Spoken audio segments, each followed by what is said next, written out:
Sisi tumekuja tuendelee na story ya maisha part 2 venye tulioana. Nafikiri kwa part 1 kama hujaona iko kwa channel yangu, venye tulijuana, venye tulipatana mimi na Mama Chimi. Sasa tumekuja venye tulioana sasa.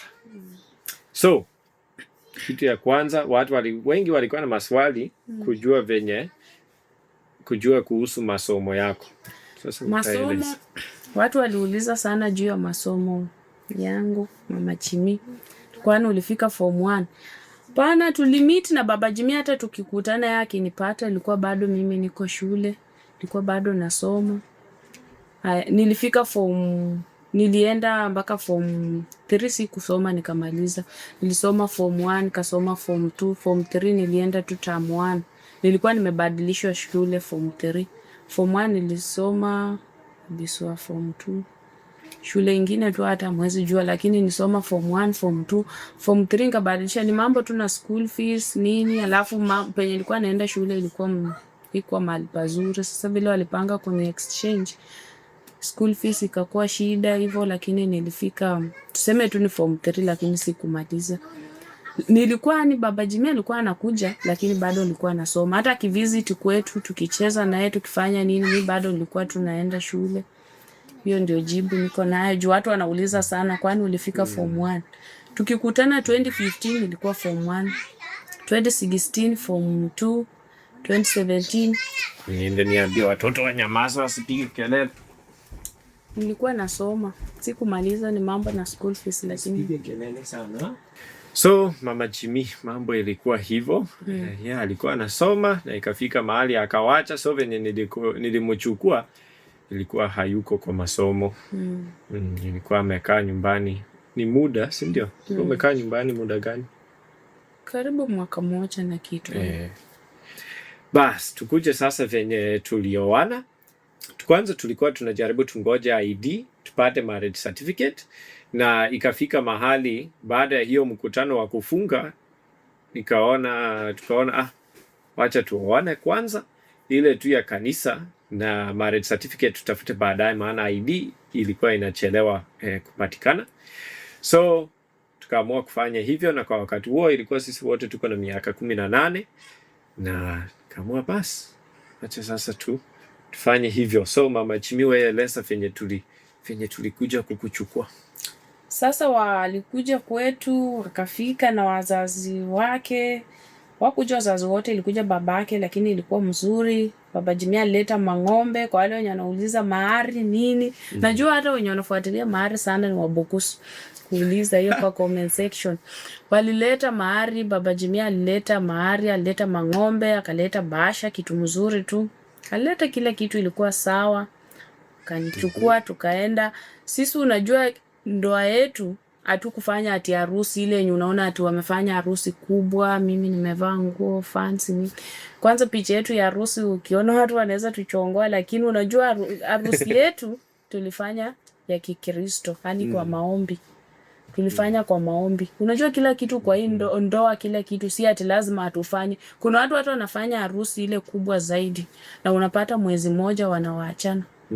Ama wanafanya hata wiki moja, unasikia hata wengine hata wanaachania honeymoon tu pale wameenda.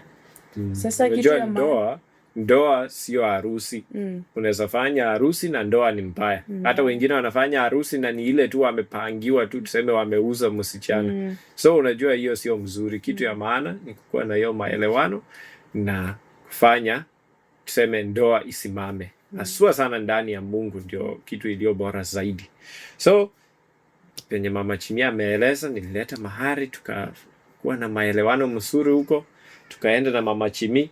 Kutoka hapo sasa tukaenda kwa ibada ya kanisa. Sisi tulifanya tuseme kama harusi ama nini, ilikuwa tu ya kanisa tu ya maombi, na tulifanyia kwa kesha. So hiyo siku tulienda kwa kesha, tukafanyiwa maombi huko, tulikula keki, si ndio? Mamangu alipika keki. Ilikuwa mzuri. Na hiyo siku sijui hata nilikuwa mgonjwa ama sijui uoga tu kutetemeka. Ulisikia unaoa hiyo siku tu ndio ulianza. Nafikiri wakati uliniambia ati sasa tunakuja kuchukua, ilikuwa kama Alhamisi na next week sasa ya kufuata Wednesday ndio sema unakuja. Hapo tu ndio ulianza. Sasa Monday ukajua Wednesday mnakuja. Tumbo yangu unaendesha nini? Mama yangu aliniambia ati ni kama wewe anasikia yani ati tumbo imechemka. Sasa hata mimi nilikuwa hapo mgonjwa, hata hiyo kesha sikumaliza. Mimi nilienda tu nilikuwa mgonjwa. Sasa baada ya kumaliza tu maombi nini, sijui ilikuwa saa ngapi, saa 7 fikiri ilikuwa saa 7 ama saa 6, huko kama muda ilikuwa tu mapema. Mimi nikaamua acha niende ni pumzike, nikaenda kulala. Mama Chimi akabaki kwa kesha, alafu Mama Chimi endelea na story. Alafu mimi kuja kwa kesha. Sasa unajua mtu amekuacha tu kwa dilemma, ujui unaenda wapi nini. Sasa juu nyumba ndio nilikuwa nimeingia, hata nilikuwa na visit huko nikikilini, nikaingia nikafika. Mimi nilikuwa na hiyo Maasai shawl yangu, mimi niliingia tu na nalala kwa kiti. Mama Chimi unajua yeye ni kama alitaka abaki kwa kesha. Sasa mimi wakati nilienda ni kama alikuwa muoga, badala kuja akae penye niko, akakuja tu na akalala kwa kiti. Shauri yake. Sasa nilikuwa naogopa. Umefika mahali uko pato na uoga.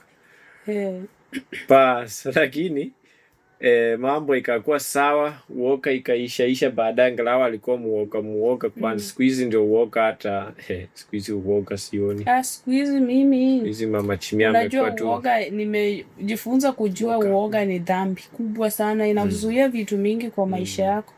Kwanza hii mambo na media ndio imenifanya nikasimama zaidi. Unakumbuka mara ya kwanza tu picha yangu ya kwanza ikitrend? Kuna nyingine ulikuasika vibaya juu nilikuwa muoga nini, lakini nilienda nikaomba Mungu sasa siku kama imefika. Juu unajua ingekuwa kitu ati ni kitu Baba Jimmy juu alikuwa na ndoto juu ya mambo na kuposti video hapo TikTok, si ati ni mawazo yake. Sasa kama singepata jibu kwa Mungu ati wewe kuwa strong, singetaka hata kidogo. Lakini nilisimama hapo, ndio nimejifunza. Hata comment section waseme ngapi, mzuri kusimama kwa Kristo na inasaidia kujikaza. Juu wenye watu wanaongea ni mingi sana. So nafikiri hiyo ndio story venye tulioana, lakini majaribu si ati iliisha hapo. Hapo ndio majaribu inaanza, juu kuna watu wengi waliona wivu kwa Mama Chimi. Tena shetani aliona wivu. Unajua shetani, wacha niwaambie kitu ya kwanza nataka nimalizie na mafundisho kidogo kwenye Mama Chimi amesema. Uoga ni dhambi, tena ni kitu hatari zaidi. Unajua mwenye anataka tuogope ni shetani. Mungu hawezi taka tuogope. Inafaa tuogope tu Mungu, tumheshimu. Kando na hiyo haifai tuogope wanadamu. Tena kuna kifungu na nimesahau wapi, sijui ni Ufunuo 22 ama wapi. Lakini kuna mahali inaeleza ati waoga sehemu yao ni kwa ziwa la moto, pamoja na wauaji na wazinzi na nini. So kama wewe ni muoga, bas unafananishwa wewe ni sawa tu. Na tena nafikiri nasema wachawi na tena na wazinzi, wauaji nini, unafananishwa na watu kama hao kama wewe ni muoga. So haifai kuwa na uoga. So kukuja kwa mambo mengine, shetani huwa hafurahi. Venye mimi naona mkikuwa tu na ndoa tu yenye imemfurahisha Mungu, shetani hata furahia. Na kweli tulipata vita kali kutoka pande zote. So venye tulioana, kuna watu walikuwa naturoga tu kwa wingi, lakini nashukuru Mungu sana kwa sababu wazazi wangu walikuwa wazuri, tena watu wa neno la Mungu, watu wa maombi. So walikuwa natusaidia sana kwa maombi. Hata Mama Chimi nafaa ueleze hapo. Tusikuje kwa mambo ya ujauzito ya Chimi ama hiyo ngine kwanza. Acha ikuwe kwa video ngine, si ndio? Lakini tukuje tu kwa majaribu tu na maombi venye ilikuwa. Nikioleka majaribio ilikuwa mingi, watu wanaleta maneno. Saa zingine unajua shetani anajaribu njia yote kukuataki ama kukutafuta sana. Sasa kitu ya maana inafaa usimame kwa maombi na kwa maombi sana, kwa maombi. Kwa hii dunia acha nikuambia, mwanadamu hawezi kusaidia na kitu yoyote. Nimejifunza ni Mungu peke yake, na ukiweka mawazo kwake. Maombi tu ndio ilifanya kazi kwa tukioana. Juu tukioana ilikuwa vita kali. Kuna wenye waliniambia funga vitu uende, kuna eleza hizo. Hati pack vitu. Wengine tu tena rafiki tu wa karibu. Kwa sababu Mungu kama alipanga hiyo ndoa ikuwe yetu, ni yetu tu ya milele na itakuwa ya milele. Wakati wa Mungu ukifika, imefika. Tumeng'ang'ana muda lakini hata kabla kuoana vita ilikuwa ni maombi. Kuna vitu vingi, kuna watu walikuwa wameamsha vita nini tusioane. Vita ilikuwa kali lakini maombi na mpango wa Mungu itafanyika. Mungu alikuwa amepanga Papa Jimmy wangu. Mungu alikuwa amepanga. Mungu alipanga tu nipate wife material. Mungu alipanga. Ani kwa ndoa si ati hakuna changamoto, lazima iko. Lakini penye tumetoka na penye tuko ni Mungu. Je, vita ilikuwa mingi, watu kutoroga, watu kuleta vita, mpaka watu wanakuja tu wanaambia venye Mama Chimia alisema, yani rafiki tu yake wa karibu anakuja anasema, we panga vitu yako kwa pako uende, kwa box ama nini, weka vitu yako kwa box uende. Na huyu sijui alikuwa anakuonea uwivu ama nini. Hata Baba Jimia anaenda tu anaokota tu madawa kwa geti yetu tu anafunga. Niliokota madawa. Kubwa tu kwa karatasi kama ya sukari, wameweka tu ya nylon, makaratasi. Chini majani wameweka damu ama nini, na wamechoma sijui vitu gani wamesokota wameweka hapo. Tena unajua kitu ya kushangaza, hawezi weka kwa geti ya huko, wanaweka tu yenye iko kwa geti yetu ya karibu kwa nyumba yetu tu hapo. Alafu kuna vitu vingi ilikuwa inafanyika. Kuna watu walikuwa wagonjwa, umbwa ilikuwa mgonjwa, sijui nini, vitu ilikuwa inagonga kwa mabati usiku, na si ati mtu anakuwa hapo nafikiri. Lakini wakati nilishika tu hiyo madawa na niliokota tu, nikashika tu kwa mkono, nikapelekea baba yangu nikamwambia nimeokota, na sijui nini ilinipeleka kwa hiyo gate juu nilikuwa sitembeangi hiyo njia. Hiyo gate ilikuwa imefungwa tu, haitumikangi.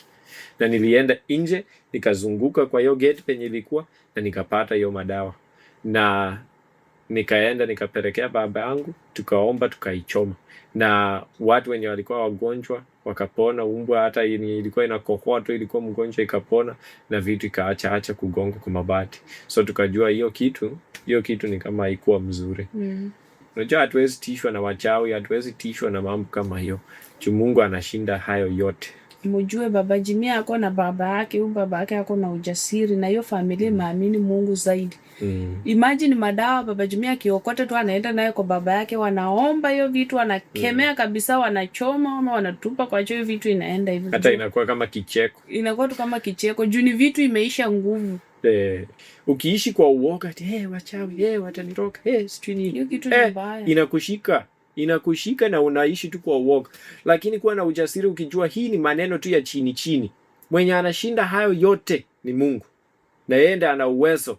Na sisi tukiwa watumishi wake, tukiwa watu wa kumheshimu na watu wa maombi, kuwa na imani, pia tuko na nguvu ya kushinda hiyo vitu. Shetani anataka watu huku nje kwa kutokujua kweli, inafaa mjifungue. Natafuta tu njia yoyote ya kuangamiza na uchawi. Wewe kama hujashuhudia uchawi, ulikuwa unaona hata unakumbuka babako akitaka kurudi ukokote pesa tena umefunga na umeweka sijui. Kweli walikuwa wamerusha tena kwa gazebo huko. Kuna wakati walikuwa wamerusha tena sijui mashilingi wamefungamo na vitu kwa karatasi tena wamerusha mahali hapo kweli. Tumeona vituko.